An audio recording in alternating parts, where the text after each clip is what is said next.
Welcome to Spotlight Reads. Civilization is not a layer we build. It is a restraint we constantly maintain. So, how does it begin?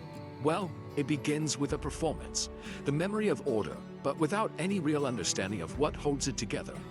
You have a group of boys stranded, and their first actions, they aren't original. They're just imitations. You see, the very first instinct is to try and replicate the adult world. Jack's cry for rules, it's not about a desire for justice, it's about having a mechanism for punishment. It's just a mimicry of authority, something he remembers grown-ups do. So they go through the motions, they perform these rituals of democracy. Ralph gets elected chief, right, but not for his intelligence, that's all Piggy, but for his appearance, and because he has the conch, a symbol they've assigned power to but don't really respect. The meetings, the hands-up rule, it's all just echoes of school assemblies. They're playing at being civilized, but the belief, the thing that actually underpins all these systems, it's just not there. It's a hollow structure from the very beginning. Now into this fragile performance, something new enters the picture, an intangible element, and it will prove to be more corrosive than any direct conflict ever could be. It starts with a rumor, a nightmare, voiced by one of the smallest, most vulnerable boys. There's no evidence, of course, but once it's spoken aloud, it gets into the collective mind, and no amount of rational argument can get it out. Ralph tries, he insists it's impossible, but the seed has been planted. This fear, it needs a form. Snake thing becomes beastie. See, by giving it a name, they make it real. And if it's real, it can be managed. Jack understands this instantly. He doesn't dismiss the fear. No, he validates it. He promises to hunt it. And just like that, fear becomes a tool. It becomes a justification for power. The response to this new fear isn't caution. It's panicked action. A massive, uncontrolled fire. An active symbolic defiance, I suppose.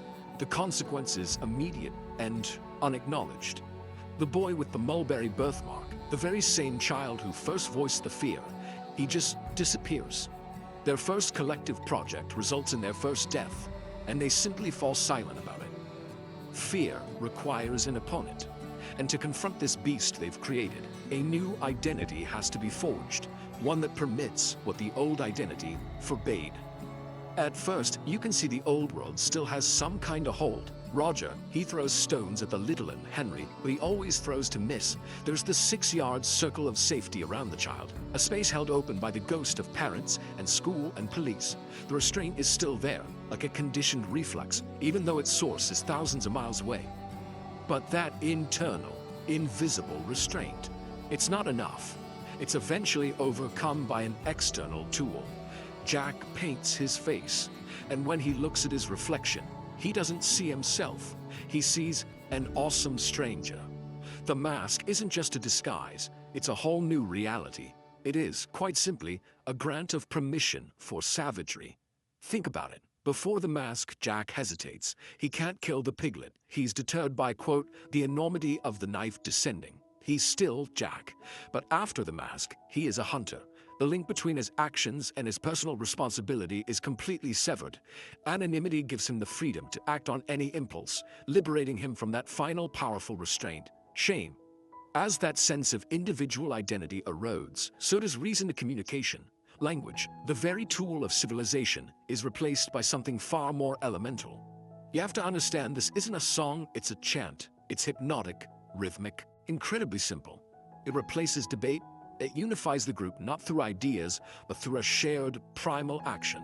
The conch, that symbol of dialogue, it stands no chance against the drumbeat of ritual violence. And when complex language dies, complex thought follows. The ultimate goal of their old world, the entire reason for their order, it just begins to fade away. Ralph's accusation is met with, well, with a lack of understanding. The signal fire, their one tangible link to rescue, was abandoned. And this isn't just a simple dereliction of duty. It's a symptom of a profound shift in priorities. The hunters have literally forgotten why the fire even mattered. The progression is entirely logical. The immediate reward of the hunt completely eclipses the abstract hope of rescue. And when they argue about it, it escalates until Jack strikes Piggy, breaking one of his lenses. This isn't just an attack on a boy, it's a direct assault on the symbol of intellect and reason itself. The very means to create their only connection to the outside world is now fractured. And here's the crucial point. The hunters are no longer rebelling against Ralph's authority. The rules have simply ceased to exist in their minds. The memory of the previous world with all its moral imperatives has been completely eroded. There is only the here and now. And then, just like that, the old world returns. But it doesn't arrive as a savior.